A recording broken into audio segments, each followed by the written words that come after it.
Հարգելի հայրենակիցներ, ձեր ներկայությունն այսօր այստեղ արդեն ցույց է տալիս, որ ասելու բան չկա, մնում է միայն գործել։ Որոշ մարդկանց մոտ վարանում կար, որ այս համագործակցության ստեղծման փուլում այդպիսի սերտորեն աշխատող ԱԻՄ-ը ինչու է մի փոքր կրավորական դիրք վերցրել եւ դիտորդի կարգավիճակ ստացել, ասեմ, որ այդ հարցը սպառված է ամբողջությամբ։ Երեք մենք հատուկ ուղերձ էինք հղել որոշակի խնդրանք առաջարկներով, դրանք ընդունված են եւ այս պահից մենք որպես կազմակերպություն վկան նաեւ այս դրոշներն ու պաստառը, որի վրա գրված է ոչ հակասահմանադրական հանրաքվեին, ոչ հակասահմանադրական իշխանություններին։ Մենք բոլոր նախաձեռնություններում լիարժեքորեն մեր ողջ կարողականությամբ պիտի աշխատենք։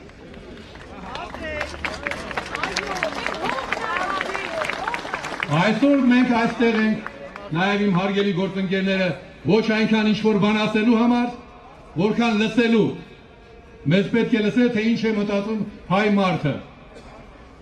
ինչ ակնկալիքներ ունի եւ որքանով է վճռական։ Մեզ հրամցվում է մեծ սուտ։ Ես կարճ խոսեմ դրա մասին, բայց պարտավոր եմ խոսել։ Առաջին օրվանից մեզ ասացին, մենք սահմանադրական փոփոխություններ ենք առաջարկում։ Դրա փոխարեն բերեցին նոր սահմանադրություն։ Ինչու՞, որովհետև նոր սահմանադրությունը տասնամյակների ընթացքում է մշակվում։ Իսկ սահմանադրության մեջ 1-2 բառ փոխելը, այո, դա կարող է 1-2 տարվա ընթացքում լինել։ Մեզ ասում են, որ դա վաղուց էր իրենց մոտ հասունացել, վաղուց էին դրան նախապատրաստվում, բացարձակ սուտ է։ Այս որոշումը ընդունված է սեպտեմբերի 4-ին, այսինքն սեպտեմբերի 3-ին Հայաստանը ներողություն, Հայաստանի նախագահի պաշտոնը զբաղեցնող մարդը փոխում է Հայաստանի քաղաքակրթական կողմնորոշումը, սեպտեմբերի 3-ին ընտրում է դեռևս գոյություն չունեցող մի համագործակցություն, հաջորդ օրը, անմիջապես հաջորդ օրը հայտարարում է, որ ինքը խորհրդարանական հանրապետության կողմնակից է, միաժամանակ ասում է, որ կողմնակից չէ, այսինքն ստերը իրար հաջորդում են։ Ինչ է նշանակում այսպիսի համագործակցության պայմաններում դառնալ խորհրդարանական հանրապետություն։ Դա նշանակում է թագավորներով ներկայացող ժողովներին ներկայանալ առանց թագավորի, պայմանականորեն ասած։ Այսինքն մեզ ուզում են դարձնել անթագավոր երկիր։ Մենք ունեցել ենք խորհրդարանական հանրապետություն։ Ի վերջո այդ խորհրդարանական հանրապետությունն է անկախության հռչակագիրը ընդունել, բայց մեր ժողովրդին դա քիչ է թվացել եւ մենք 1991 թվականին պայմանավորվել ենք ազգովի ընտրել գլխավոր հրամանատար եւ պետության գլուխ, այնուհետեւ դա ամրագրել ենք սահմանադրությամբ։ Հաջորդ սուտը ասում է սկզբից մեր երկիրը նախագահական էր, հետո դարձավ կիսանախագահական։ Երբեք Հայաստանը նախագահական չի եղել։ Նախագահական երկրներում չկա նախագահ, կա ժողովրդի կողմից ընտրված վարչապետ, ինչպես Ամերիկան եւ աշխարհի մոտավորապես 70 երկրներ, իսկ Լատինական Ամերիկայի երկրներում հիմա մեզ հաջորդ սուտը ներկայացնեմ։ Իրենք ասում են, մենք ուզում ենք, որ լինի խորհրդարանական, որպեսզի խորհրդարանը համամասնական ընտրություններով ընտրվի։ Լատինաամերիկյան երկրներում այդպես էլ կոչվում է, լատինաամերիկյան նախագահական համակարգում կա ժողովրդի կողմից ընտրվող վարչապետ նախագահ եւ խորհրդարաններն էլ համամասնական են ընտրվում։ Այդպիսի սուտ մեզ նույնպես պետք չէ։ Ես մի քանի նրբերանգների եմ անդրադառնում, որպեսզի նրանք, ովքեր իրենց խորքում տատանվում են, նրանք ամբողջությամբ ձերբազատվեն։ Մենք գործ ունենք մեծ, շատ մեծ ստի հետ։ Խորհրդարանական հանրապետություններ աշխարհում ունեն 4 տարվա տևողություն։ Սրանց խորհրդարանականը մնում է 5 տարվա։ Սրանք ասում են այսօրվա իրավիճակը շատ վատն է։ Մենք ուզում ենք դա փոխել։ Եթե իրավիճակը վատն է ու դու ուզում ես փոխել, խնդրում եմ հատուկ ուշադրություն դարձրեք։ Երբևէ որևէ մեկը լսել է, որ նախագահի պաշտոն զբաղեցնող Սերժ Սարգսյանը ասի, որ հանրաքվեից 2 ամիս հետո ես իմ լիազորությունները վայր եմ դնում։ Եթե սա վատ է, դու ինչու ես 3 տարի ձգում։ Ասենք թե հանրաքվեն եղավ, այո ստացան։ Դե դրանից հետո ասա անմիջապես ես վայր եմ դնում իմ լիազորությունները։ Եվ ասեմ շատ անպարկեշտ է, շատ տմարդի, երբ որևէ մեկը ուզում եմ մինչև վերջին օրը մնալ նախագահ, բայց հետո ասում է, որ մեզ նախագահ հետո պետք չի գալու։ Եթե պետք չի գալու, ասա հանրակրվեի հաջորդ օրը հրաժարական եմ տալիս։ Նույնը թող ասեն խորհրդարանականները։ Իհարկե այստեղ մենք ավելի կարևոր բան ունենք, քան վերլուծությունները։ Ես շնորհակալ եմ մեր գործընկերներին, որ ամեն ինչ գործնական հիմքերի վրա են դնում։ Այսօր ես այս ամբիոնից ձեր մասնակցությամբ ուզում եմ ասել, որ մենք իրավական շեշտադրումներին պիտի մեծ կարևորություն տանք։ Այո, այսպիսի իշխանությունները մեզ պետք չեն, բայց գոնե մեր մասով դուք հիշում եք, որ երբ Մաքսային միությանը միանալու այդ կործանարար ուղին որդեգրվեց, մենք սկսեցինք հրաժարականի վերաբերյալ մեծ ու փոքր, նույնիսկ անհատական պահանջներ։ Բայց կա նաև օրվա խնդիր։ Մեր համբերության բաժակը լցվել է, բայց մնում է վերջին կաթիլը։ Այս սահմանադրական, հակասահմանադրական հանրաքվեն այդ վերջին կաթիլն է։ Դա մեր օրվա խնդիրն է։ Եվ ես լիովին համաձայն եմ մեր ընկերների այն տեսակետի հետ, որ պետք է այս հակասահմանադրական հանրաքվեն կասեցվի։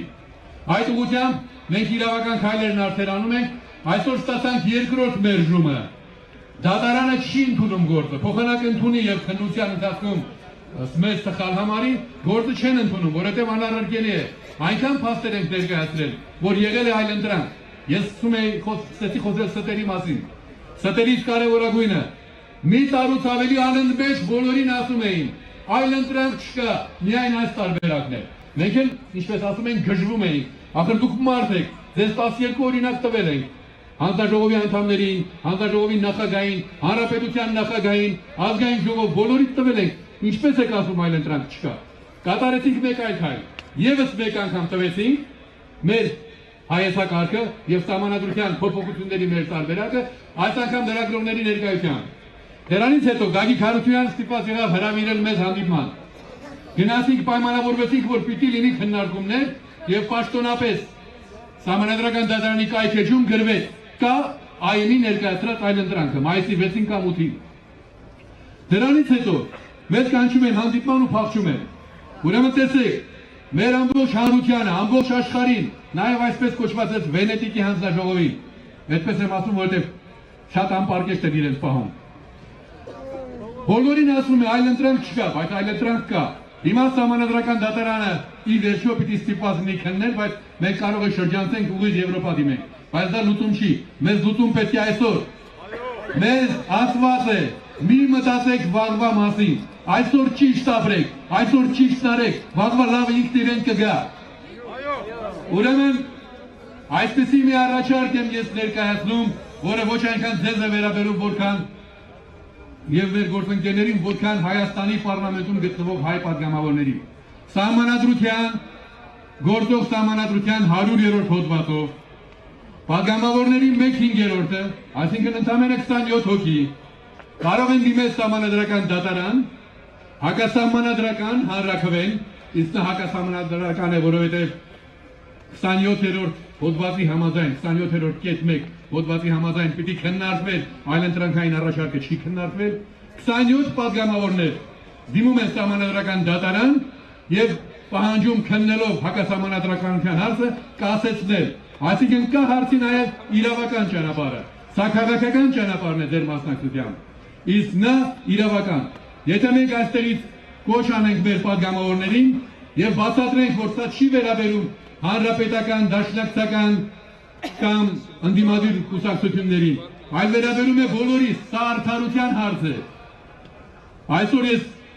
մամուլի ասուլիսում հանդիպման ժամանակ իմ գործընկերոջն ասում եմ, դու գոհ ես, որ սահմանադրությունը խախտելով մենք պիտի գնանք հանրաքվեի։ Դու համաձայն ես, որ մեր պատմությունը, մանավանդ մեր քաղաքական պատմությունը պրծվի։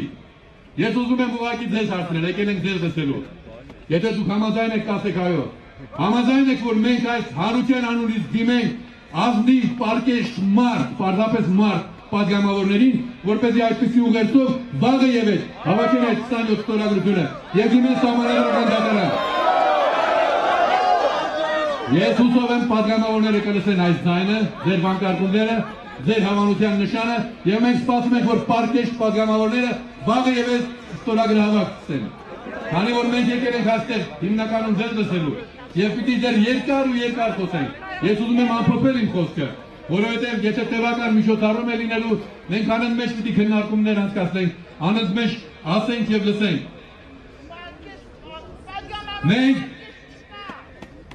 Մենք ուզում ենք միասին մեր միասնությունը զգալ, շատ վատ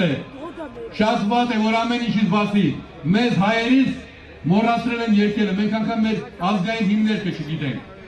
հետուղությամբ պիտի մտածենք, բայց կա մի այսպիսի բան, այս երկրի տերը ով է, ուրեմն վերևում Աստված, ներքևում ժողովուրդը, Հայաստանը տեր ունի եւ այդ տերը մենք ենք, Հայաստանը տեր ունի եւ այդ տերը Հայաստանը տեր ունի եւ այդ տերը Շնորհակալություն